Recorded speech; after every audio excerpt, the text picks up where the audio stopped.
Hi, everyone. This is Where We Land, a podcast bringing you stories of immigration and multicultural identity. I'm Luciana.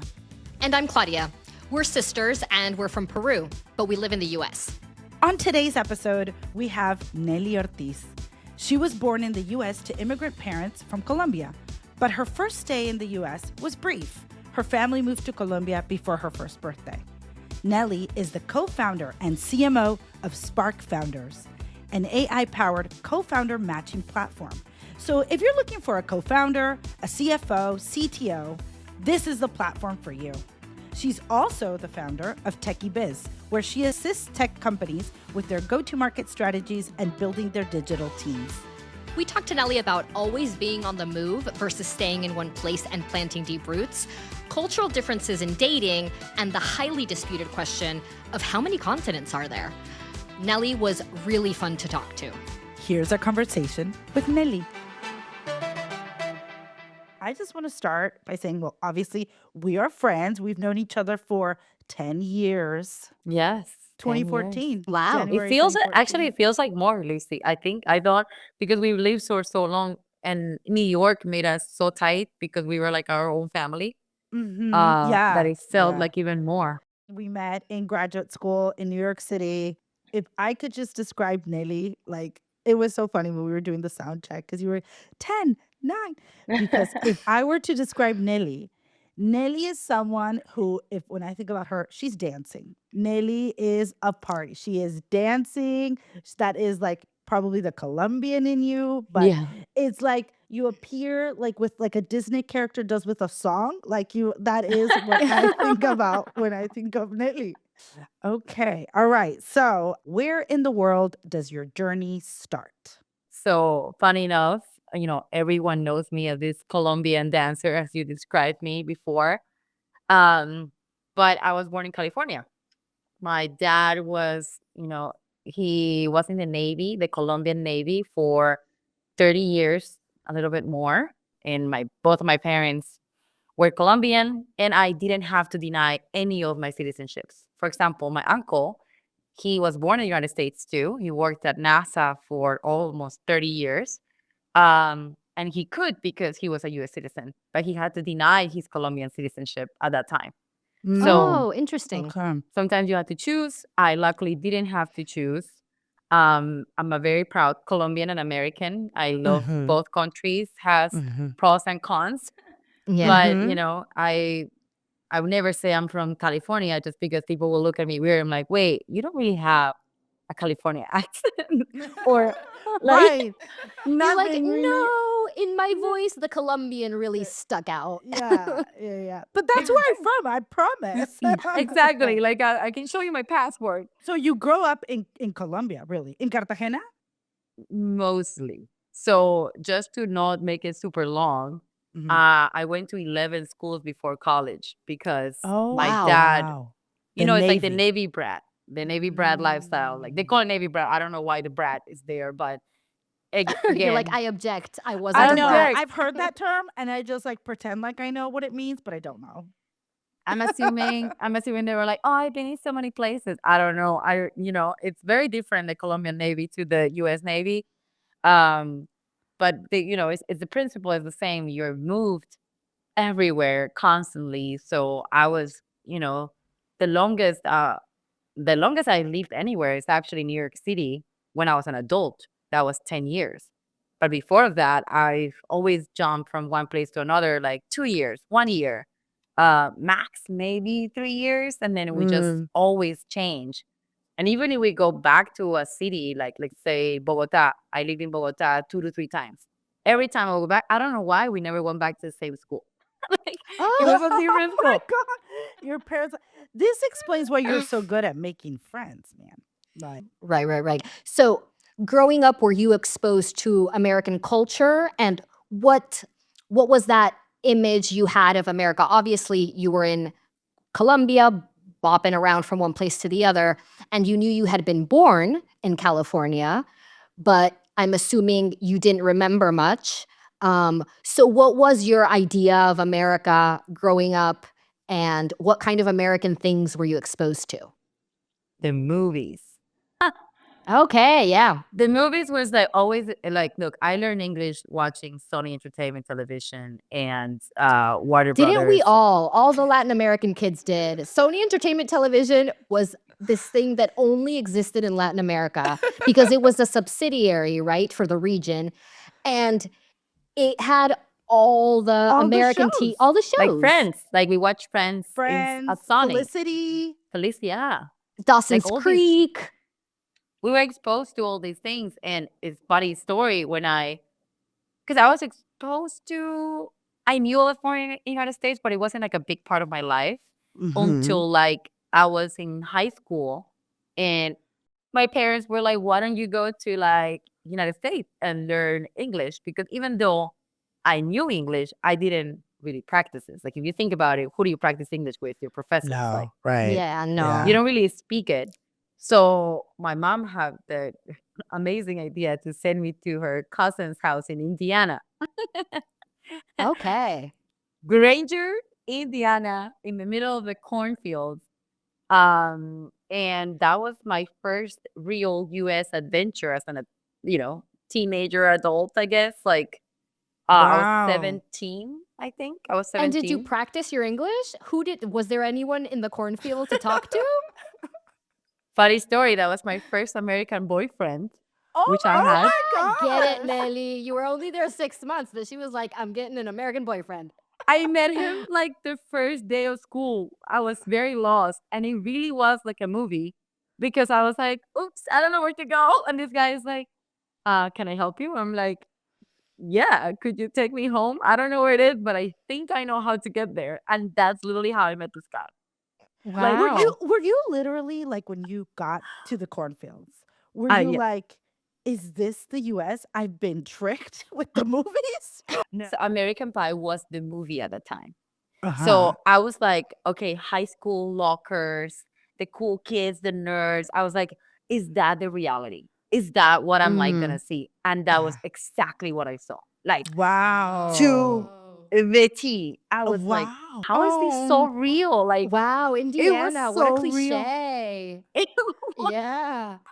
It's exactly know? what I saw in the movie. But the problem was they thought also I was exactly what was shown in the movie, which is Nadia. It works both ways. And I'm It like, works both no, ways. guys, I'm not like that. I think Colombians are much more reserved.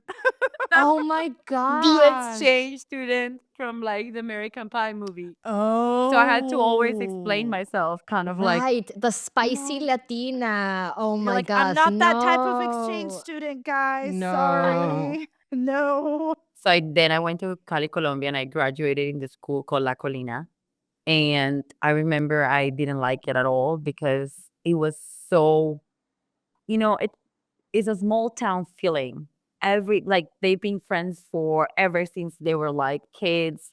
They all knew each other. I was like the weird kid from the block. I remember one girl saying like, "You're like a grandma. You have all these like lives that you have lived." Oh And I was Oh like, my I was gosh. like, interesting.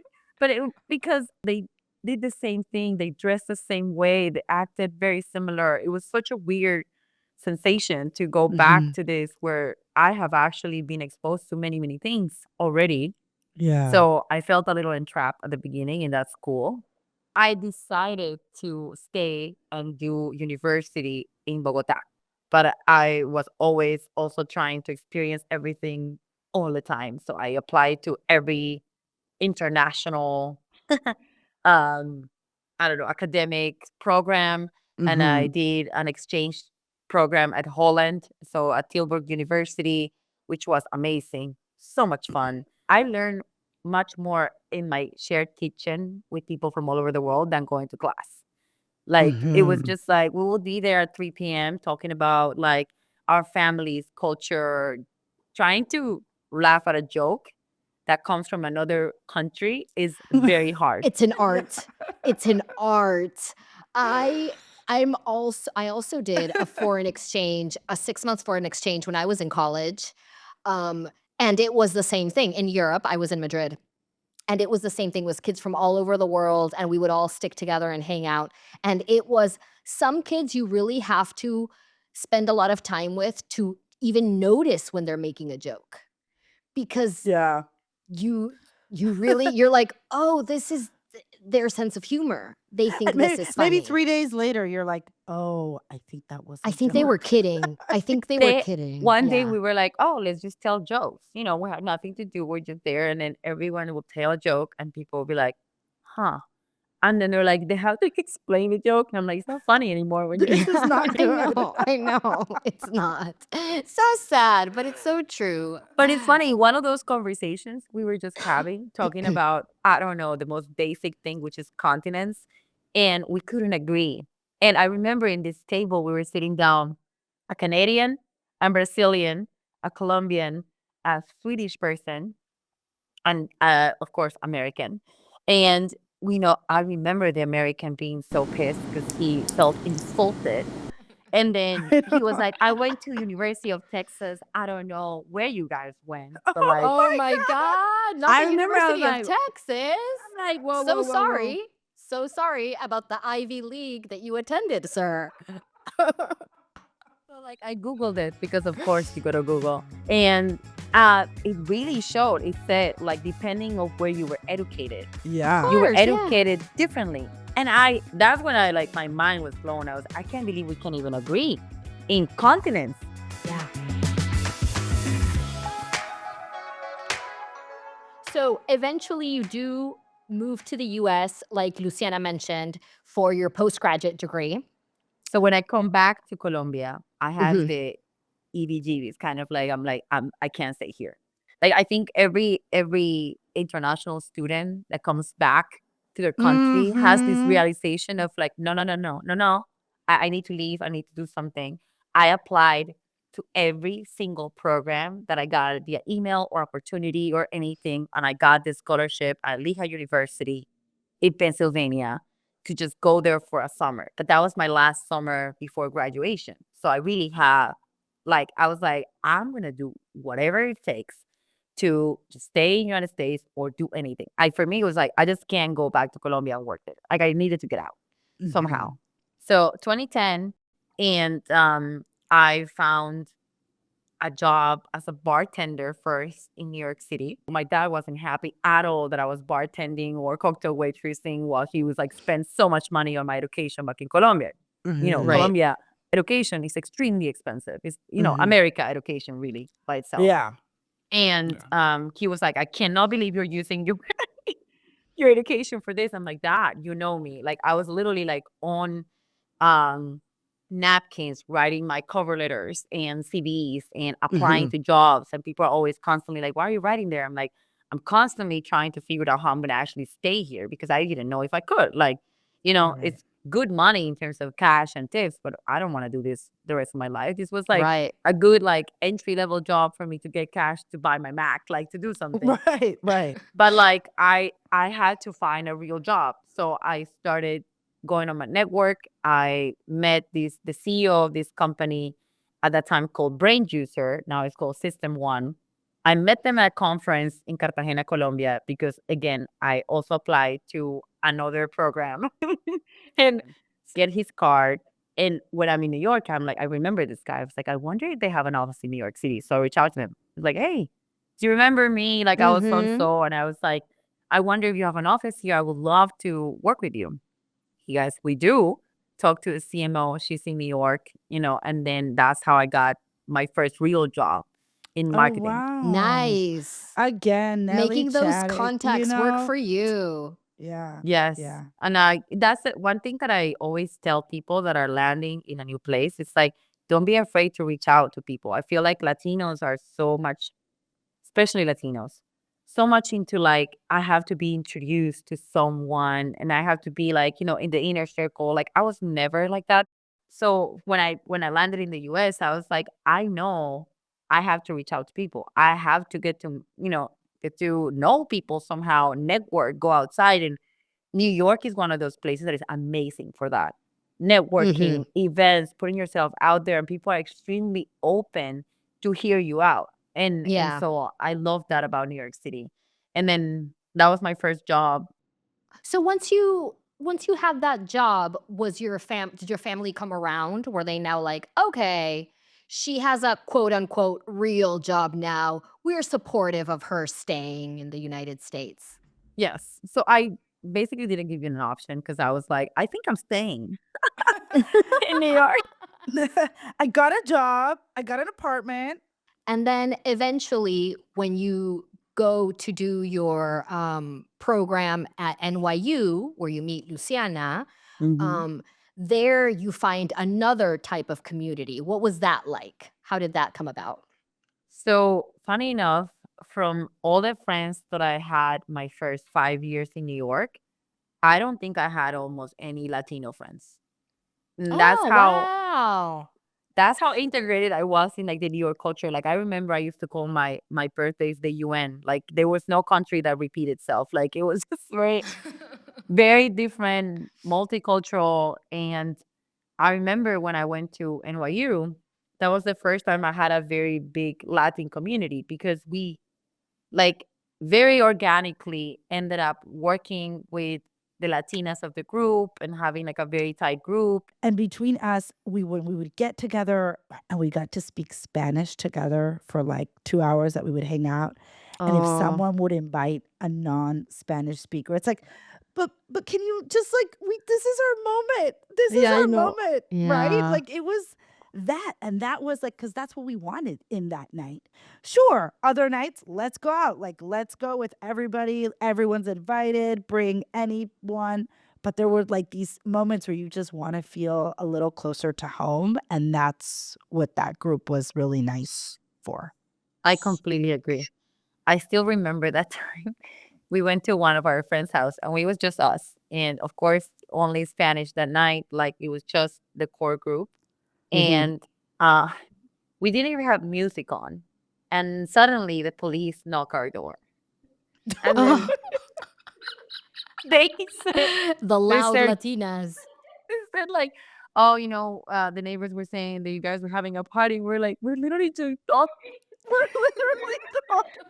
Literally, I don't. Maybe there Oh was my one bottle gosh. of wine. Maybe Oh my like not gosh. even. This is like a Wednesday at 7 p.m. And exactly. Like Like this Oh my is we gosh. thought we not were Yeah. having the most chill night of the all. chillest. There But was the no funniest music. thing is that we cannot talk. But there can be just one or two people talking. It's all No. of us at the same time There's screaming like at 4 each other. different conversations happening and there's 9 people. I don't I mean, understand. you just need to listen to this podcast to know that Yes, Luciana and I talk over each other all the time. all Like, the time. yeah. And we don't see Yeah, it as we're a like, we bad need to not thing. interrupt the guest. Here we go. See, I'm Oh my doing it. God, my biggest thing with my ex-boyfriend that was American, Luciana met him. Um, Mhm. he was from Wyoming. And I remember that he will get so pissed when I spoke over him. And he was like, you are disrespecting me. I'm like, I'm so sorry, but in my culture, this is completely It's so normal. hard. It's so It's hard. like, babe, I'm sorry. I know in Wyoming, there's only like 3 people to talk I to, so know. you can each take your turn. No, But no, in no. Latin America, every house is packed with like the grandmother, the auntie, the this, the that. There's 20 people. You gotta throw your words in when you can. You gotta interrupt, or else you're not gonna get heard.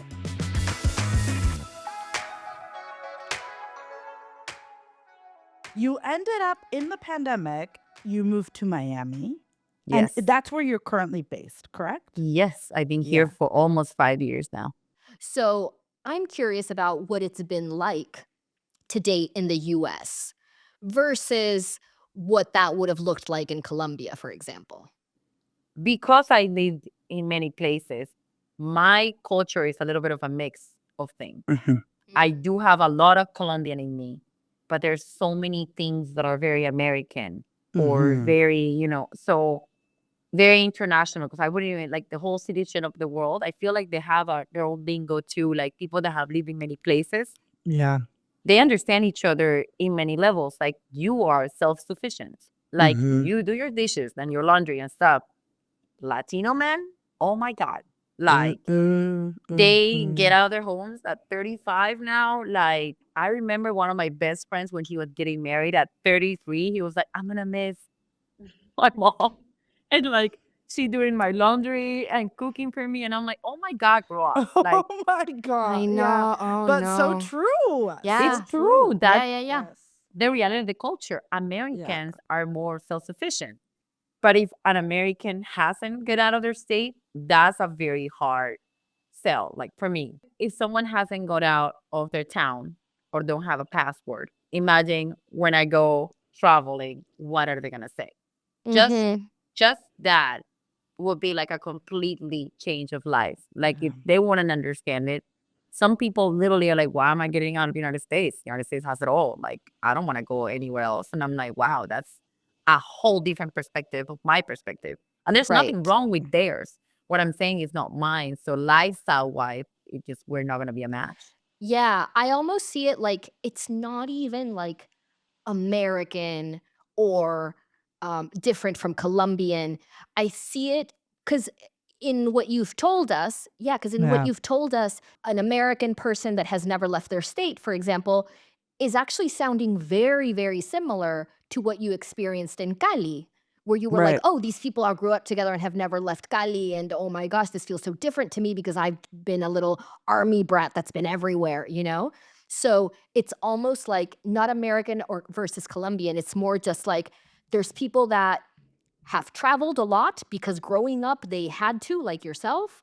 And so you love that now and that lifestyle. And then there's people that are like, no, I really, really like the fact that my friends from now are my friends when I was 5 years old, and I know everyone on my street, Yeah. and I know everyone in my town knows who I am, and that's amazing. And so, yeah, it's almost like you're looking for a completely different type of person, someone that's more similar to you, which is Yeah, harder to find, I think. It it is. is. It is. But Yeah. then that's where you do things that you like because that's how you have your community of people that like doing the same things that you like doing. So ideally, I meet my husband in an airplane because We always end with this. Do you feel more American or more Colombian, if either? mm-mm. It's like a perfect mix between them. I think I actually, if I separate the years that I lived in one another, are almost tied right now. And I think because we end up using the word citizen of the world, I could choose. And that's the fun part of being that is that like I try to choose the best parts of these countries.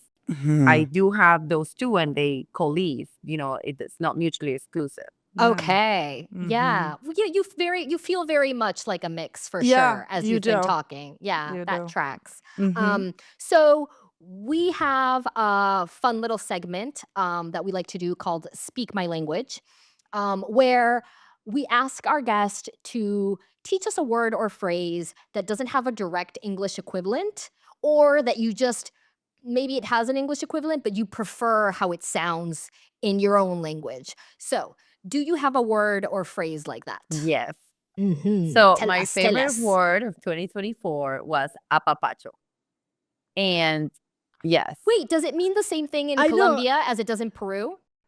like there's a song that I don't know how old it is, but there's a line that says apapáchame la vida entera.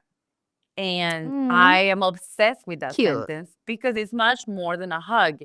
For Mhm. me, apapacho goes deeper. It's kind of like when you really yearn that love from someone, is your mom or your boyfriend or your friend. Mm, That apapacho is like more like a cuddle, but it's not yes. like a cuddle Yeah. in bed. Mhm. It's like a cuddle like of like that person that you really, really like miss or Yeah, love. it's like just hold me. Hold me Hold for a me. minute and give me Mhm. love. Okay, funny story. I have two of my closest friends from Peru. We have a chat on a WhatsApp chat called Apapachos. Oh my gosh. Yes, because literally this is what we would say to each other, like, and we would like Yeah. text each other, I'm going over to your house. I'll see you at 7. Okay, apapachos, like question mark, like, are you gonna come and hug me and give me love? Basically, is what we're saying. I think a lot of our friends in New York at the beginning, especially me, I think I was very tough and I didn't like to talk like that. Like I wasn't like the cutesy, like, oh, I Mhm. need love and like, I love you and like hug everyone and kissing everyone. Mhm. And now that I'm a little bit more and I'm opening my heart more, and I think it's more acceptable even just for me to be a bit more tender, let's say. The word of papacho is like one of those that it's like, oh, I think it really shows like that part that I want more in my life. It's kind of it that and we would talk about it, like it's not sensual or sexual. It's actually very cute. It's like a Yeah. very cute But word. apapachos demands vulnerability of you. So much To so. give one and also to receive one, to like ask for Yeah. one. That's very Yeah. vulnerable. Yeah, because It's you can not have just like like a regular hug. No, It's no. like an embrace. Like an embrace.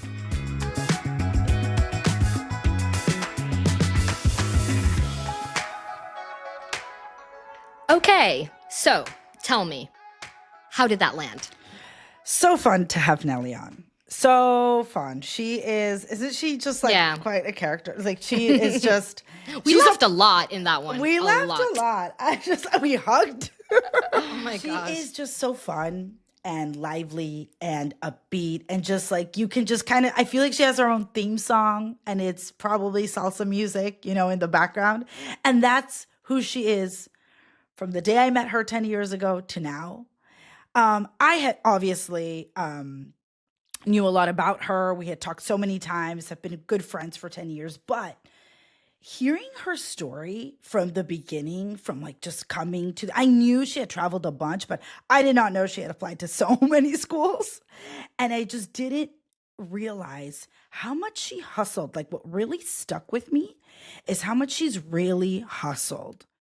I bet like we didn't really get into this that much. She hinted at it, but just how lonely it can feel when you're just in the city trying to really grind, get a job, find where to live, all of that. And to have the best attitude and to not like give up and continue. And it's just I know that this will be relatable, hopefully, for a lot of listeners. It was just something that I was reminded of in the immigrant experience, and I really admire her for it.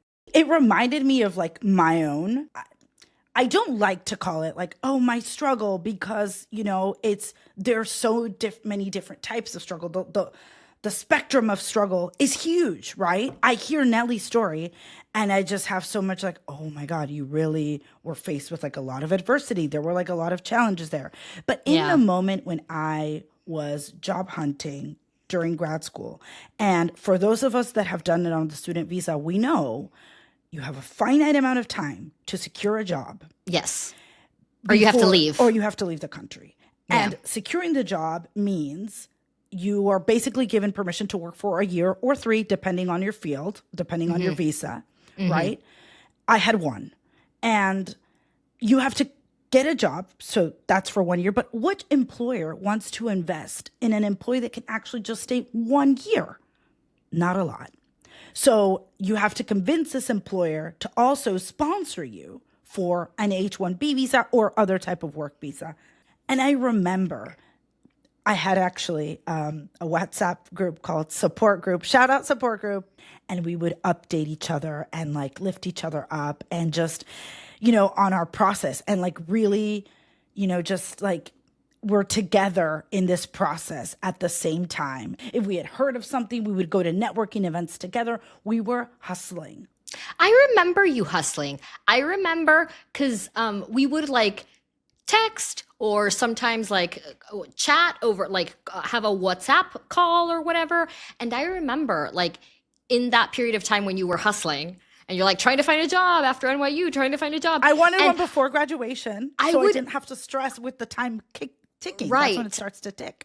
And I would be texting you. We would be and I'm like, hey, what are you doing? And you'd be like, hey, I'm just waiting at this office for like the mail guy to pass because I need to drop off this thing or I need to. And I'm like, oh, she's just leaving CVs, dropping off her CV left and right, like anywhere she can get a foot in. We were doing just anything like using our network, asking. I think I would have so many cups of coffee in the day because I would request coffee meetings with anyone who would be giving it to me. And I would just like, hey, can I just get 20 minutes? Can I buy you a coffee? And can we chat? And like, hopefully they could recommend me or like link me with someone. It was just it was like a job within itself. And, long story short, we did a lot of these things together, the support group and I. We went, I remember, to a networking event that was specifically, like, we found one that was specifically for our industry and, like, right out of grad school. So it was, like, really niche. And I raised my hand and I said, so I'm here with like this visa and I explained my situation. I need to get an employer to then sponsor me for this type of visa. And you're like, I had like perfected my pitch to be so short to just like get the story through right away. Right. And make it seem easy. Like this is an easy thing that anybody could do. And the guy, I'm never going to forget, he said, that is really hard. Like what you're trying to do is really hard because it's in marketing. It's a field that, there's a lot of talent, marketing talent here. I just don't really think this is going to happen for you. And like my soul That's crushed. discouraging. Yeah. I was sucks. Like, you're like, well, should I leave now? Should I just get on the plane now? In an open forum. Like, right. Everybody's like turned and looked at me. Right. Like, You're the girl that's standing there. Yeah. Right. And I'm like, ooh, well, I'm like, but I've heard but no, this does happen to people. People like you can obviously you are bringing in some skills. I'm bilingual. Like there's just so many other things. Like it's, but it's just very discouraging to hear. Yeah. And my friend and I, we both looked at each other and we were like, oh my God, because she was in the same boat. But somehow, you lift yourself up, you continue, and we did it, and we did it, and like the three of us, did it. The support group made it through. So the lesson is don't listen to the naysayers. Yes, that's one of the lessons, and like do all of the things. Do all the things. Do all the things. Just if it's a possibility, why not you? I know. The other thing I want to say that I really liked was when she mentioned that her favorite word in Spanish that doesn't have an English equivalent is apapacho, and then or we laughed apapachos. our heads off for an hour. Plural. Yeah. Yes. The reason I felt so like connected to what she was saying was we talked about how I have the WhatsApp group or whatever with that title.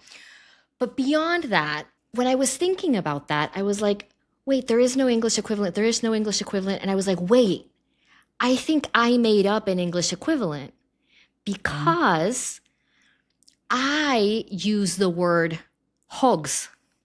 Oh. And do you know that my son now says, do you want a hug or do you want a hug? Because I taught it to him. Thank you very much. Every time he says it, I'm like, this is Claudia's doing. Claudia, making up words, teaching them to little kids. This is what I do. This is what I do.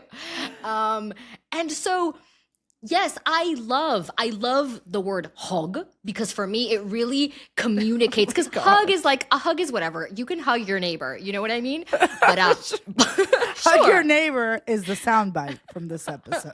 Of course, hug your neighbor. Let's be friendly. But a hug you give to someone. It sounds like a hog. Like, yes, it does. It does. But it's like a hog is like bigger, it's more intense, it's longer. You're getting in there, And I love the word. I love using it. I also love that I have a little buddy, like your son, my nephew, is this little buddy that I have this phrase with. When I tell him, give me a hug, he knows exactly what I mean. He comes in for the big one. He's like, grabs me. He may take this on to college and use it himself. God knows. I mean, he's 3. Oh, here's hoping. So, but yes, I guess that's your target audience. My dream would be for his friends one day to be like, what's a hog? What are you talking about? That wraps it up for today. Subscribe so you don't miss the next episode and check us out on Instagram at Where We Land Pod. Ciao, ciao. Hasta la vista, babies. At Where We Land, we know some immigrant experiences are harder than others, especially for those in the margins of our current legal system. If you would like to help, we encourage you to support organizations that provide services for immigrants and champion their rights. You can find a list of organizations in the show notes.